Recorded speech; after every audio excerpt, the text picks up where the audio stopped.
healthy. Zombie apocalypse going just fine. And let me present you to Neighborhood Pizza, the solution to what to do for lunch.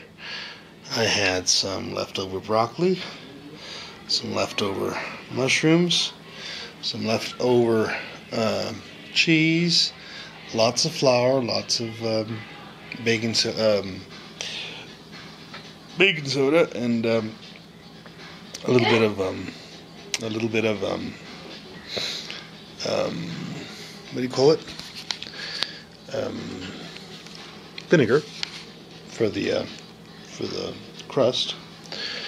Tomatoes, oregano, and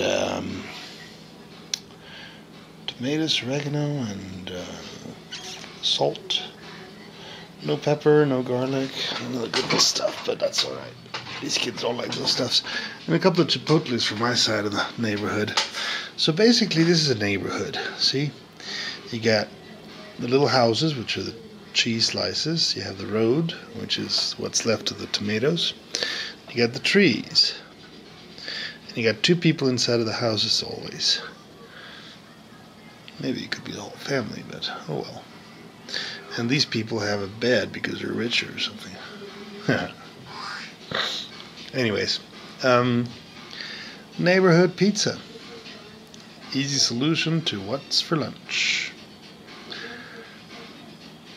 This is Cooking with the Octopus.